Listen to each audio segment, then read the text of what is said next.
بسم اللہ الرحمن الرحیم نحمدہ ونصلی علی رسولہ الکریم والحمد للہ رب العالمین۔ آج ہم ریاض الصالحین کے باب نمبر 55 کو پڑھنے جا رہے ہیں۔ یہ باب ہے باب فضل الزہد فی الدنیا والحث علی التقلل منہا وفضل الفقر، یعنی زہد کی فضیلت، دنیا کم حاصل کرنے کی ترغیب اور فقر کی فضیلت۔ اس باب کے تحت امام نووی رحمہ اللہ وہ حدیث لے کر آئے تھے جس میں فقر کی فضیلت کو بیان کیا گیا تھا اور دنیا کی بے رغبتی کے فوائد اور فضیلت کو بیان کیا۔ آج ہمارے سبق کی ابتدا حضرت کعب بن مالک رضی اللہ تعالیٰ عنہ کی حدیث سے ہوگی۔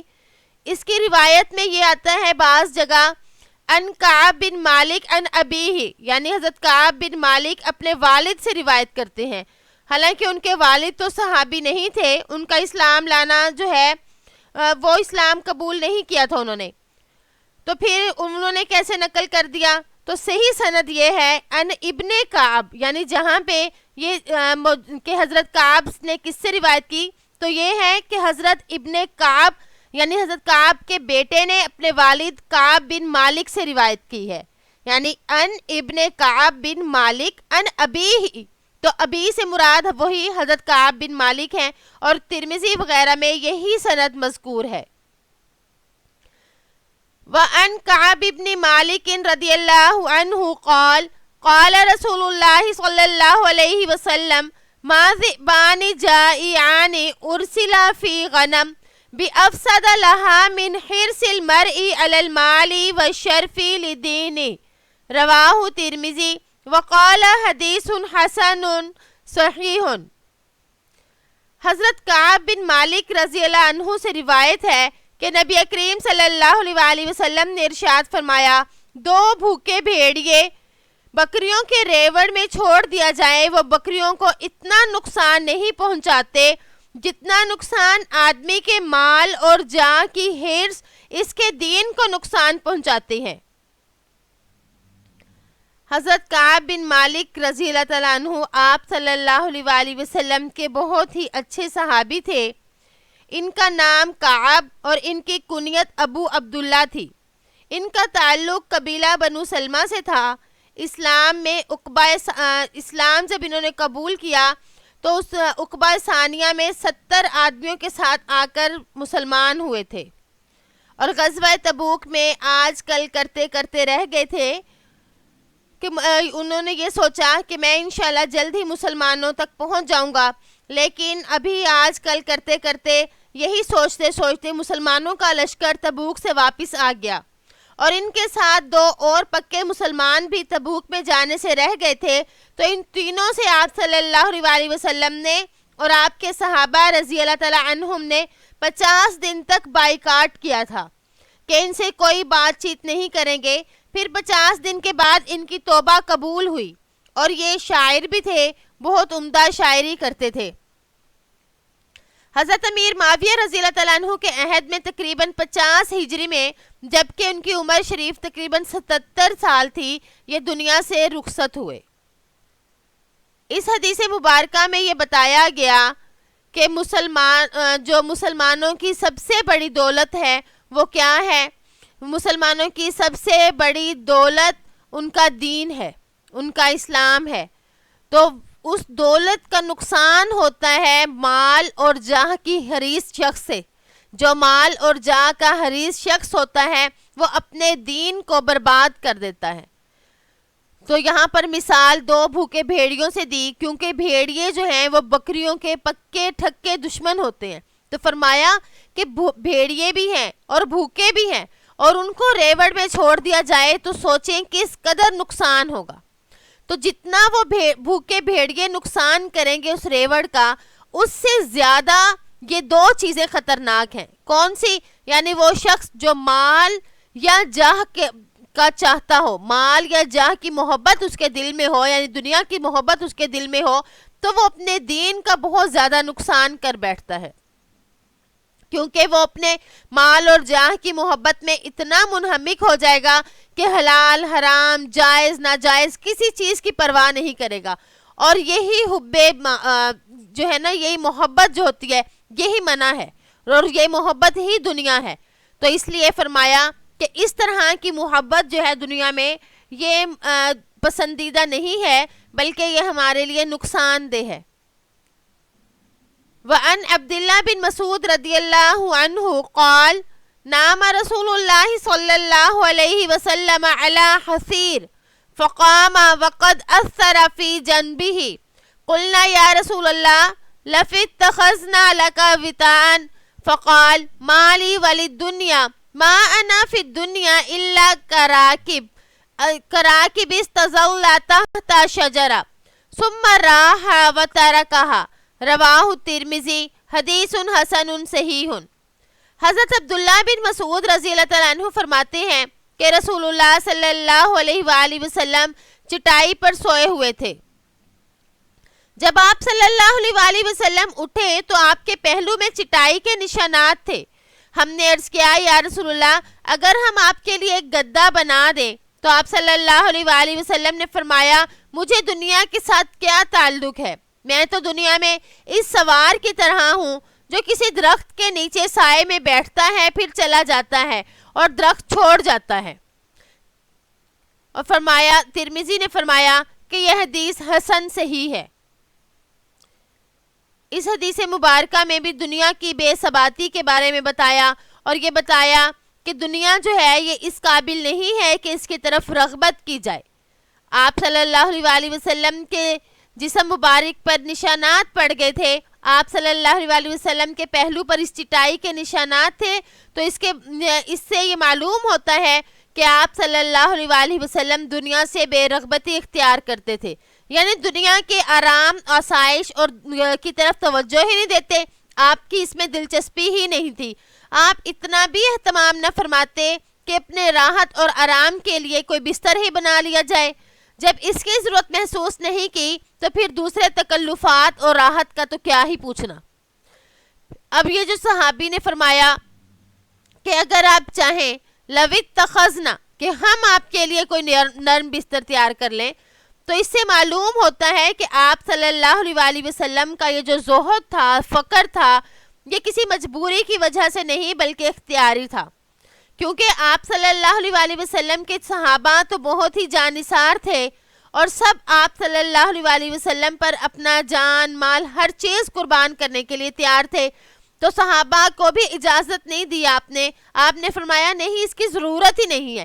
کیوں نہیں ضرورت؟ کیونکہ دنیا تو ہمارا اصل مقصد اور ہمارا ٹھکانہ ہی نہیں. تو آپ صلی اللہ علیہ وآلہ وسلم نے جو آگے فرمایا کہ میرا اور دنیا کا تعلق جو ہے وہ ایک سوار کی طرح ہے. سوار کیوں کہا؟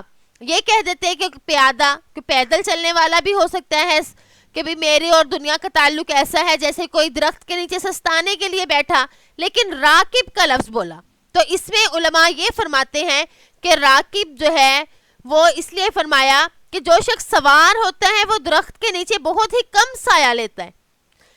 اگر کوئی پیدل چل رہا ہو تو وہ درخت کے نیچے آئے تو وہ اس سوار کی نسبت کچھ زیادہ سایہ حاصل کر لیتا ہے، کچھ زیادہ دیر بیٹھ جاتا ہے، لیکن سوار جو ہے وہ جلدی سے چلے جاتا ہے.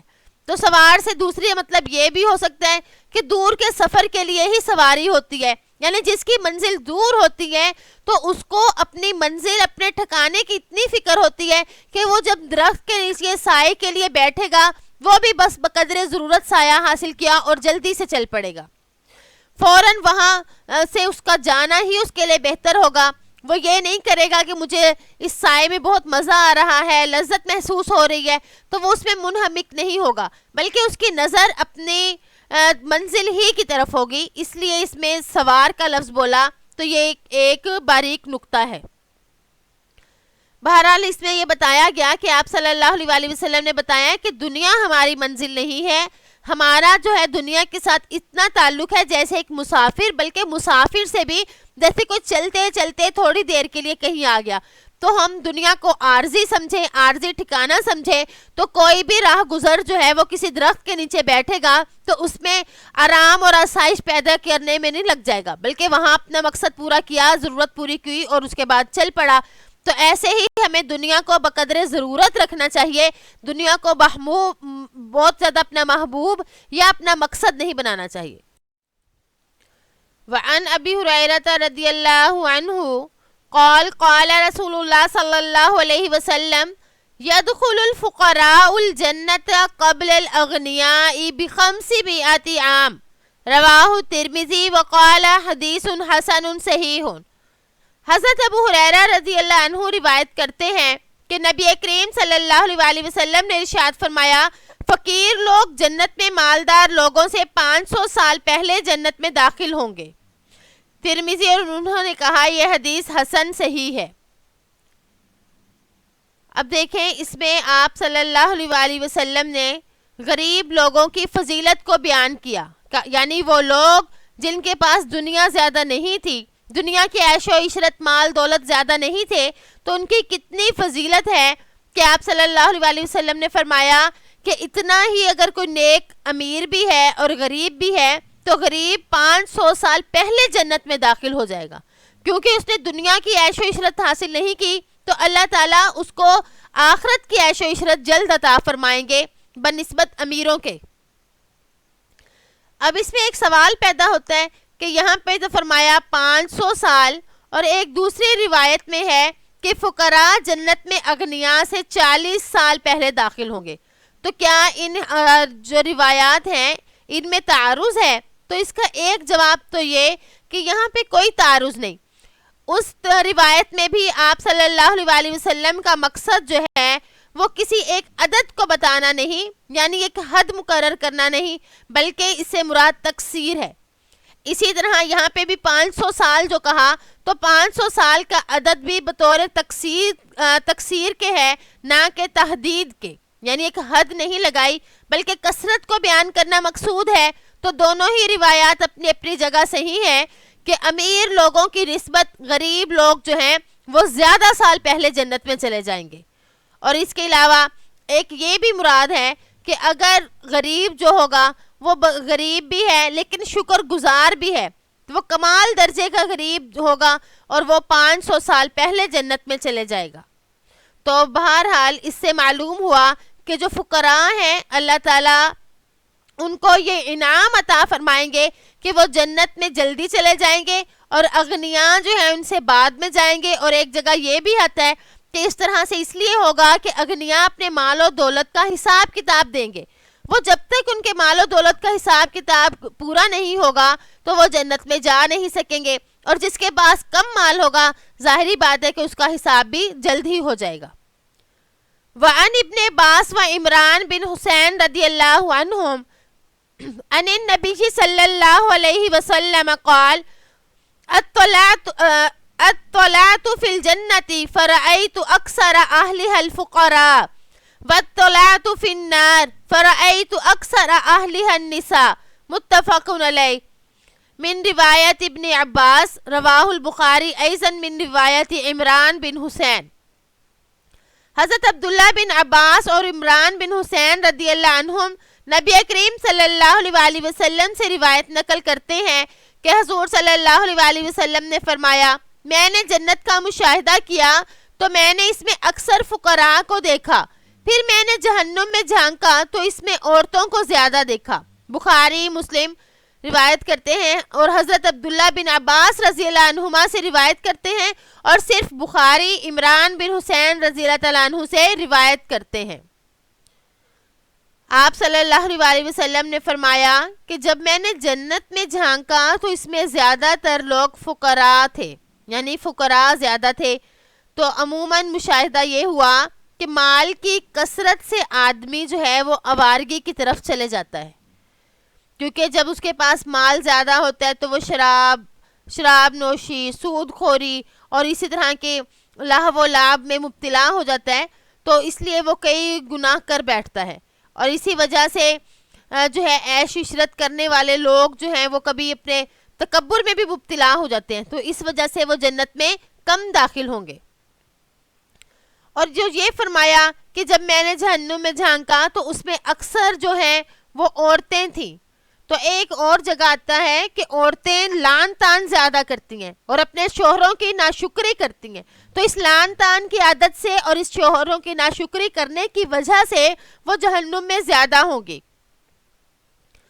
تو اس لیے اس میں عورتوں کو بھی ایک طرح سے تنبیہ کی گئی کہ عورتیں اپنے اخلاق، اپنے کردار اچھے کریں، کیونکہ ان کی ان عادتوں کی وجہ سے وہ جہنم میں زیادہ جائیں گی، لان تان اور ناشکری کی وجہ سے۔ اور اگر عورتیں یہ چاہتی ہیں کہ ہم جنت میں جائیں تو پھر انہیں چاہیے کہ وہ ان عادتوں سے رک جائیں، یعنی یہ جو عادتیں جہنم میں لے کے جانے والی ہیں یہ نہ اپنائیں۔ اور اس کے علاوہ ایک اور بھی طریقہ ہے کہ صدقہ زیادہ سے زیادہ کرے، کیونکہ صدقہ جو ہے وہ انسان کو جہنم سے بچاتا ہے۔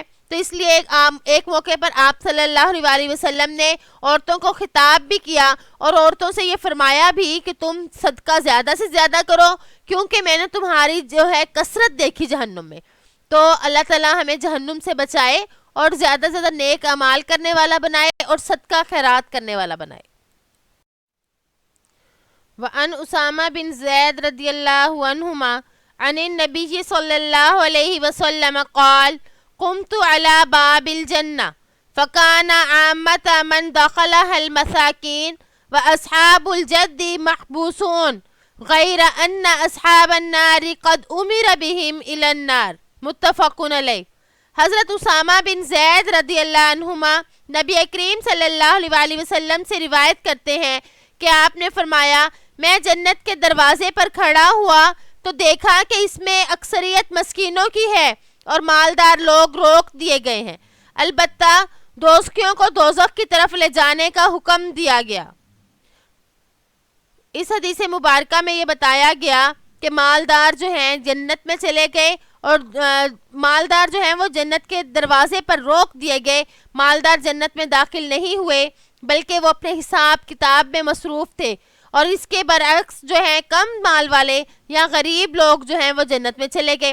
پھر فرمایا کہ غیر ان اصحاب النار، کہ وہ مالدار لوگ کوئی جہنمی نہیں تھے، جہنم والوں کو تو جہنم کے بارے میں حکم دے دیا گیا تھا، یہ تو مالدار وہ لوگ تھے جو کہ اپنے حساب کی وجہ سے رکے ہوئے تھے۔ معلوم ہوا کہ جو مال اگر اچھا بھی ہے لیکن اس کا حساب کتاب دینے کی جو دشواری ہے وہ آخرت میں بھی یہ دشواری ان کو جھیلنا پڑے گی۔ اور اس کے علاوہ ہم نے پچھلی حدیث میں جو تشریح کی وہ بھی اس حدیث میں بھی وہی تشریح آئے گی۔ الجد الحظ والغنا، یعنی مال اور دولت۔ وقد سبق بیان هذا الحدیث فی باب فضل الضعفۃ، یعنی باب فضل ضعفا کے تحت یہ حدیث گزر چکی ہے، تو اس وجہ سے ہم نے اس کو مختصر ہی بیان کیا، ہم پہلے بھی اس کو پڑھ چکے ہیں۔ وعن ابی ہریرہ رضی اللہ عنہ عن النبی صلی اللہ علیہ وسلم قال اصدق کلمۃ قالها الشاعر کلمۃ لبید الا کل شیء ما خلا اللہ باطل، متفق علیہ۔ حضرت ابو ہریرہ رضی اللہ تعالی عنہ سے روایت ہے کہ نبی کریم صلی اللہ علیہ وسلم نے فرمایا، نہایت سچا کلمہ جو لبید شاعر نے کہا، خبردار ہر چیز اللہ کے سوا باطل ہے۔ آپ صلی اللہ علیہ وسلم نے یہاں پہ لبید شاعر کے ایک کلمے کی تعریف فرمائی کہ انہوں نے ایک بہت سچا کلمہ کہا، اور وہ کیا کلمہ تھا کہ اللہ کے علاوہ ہر چیز باطل ہے، یعنی اللہ تعالیٰ جو ہے وہی اس کی ذات ہی ایسی ذات ہے جو کبھی نہ ختم ہونے والی ہے، اور اس کے علاوہ ہر چیز جو ہے وہ فنا ہو جائے گی، ہر چیز ختم ہو جائے گی، اللہ کے علاوہ ہر چیز جھوٹی ہے، یعنی جو دوام جو ہے وہ اللہ ہی کی ذات کو ہے۔ تو اس میں دنیا کی بے ثباتی کو بیان کیا گیا، اللہ تعالیٰ کی بڑائی کو بیان کیا، اس لیے آپ صلی اللہ علیہ وسلم کو یہ بہت ہی اچھا کلمہ لگا جس میں آخرت کی زندگی کا دوام اور دنیا کی زندگی کی ناپائیداری کا اس بات بیان ہوا۔ تو اس میں دنیا کی طرف سے بے رغبتی جو ہے اس کی طرف ایک اشارہ ہو رہا ہے کہ دنیا اس قابل نہیں ہے کہ اس کی طرف رغبت کی جائے۔ تو اب آپ نے اس شاعر کی تعریف فرمائی، تو کیا آپ صلی اللہ علیہ وسلم کو شاعر پسند تھے؟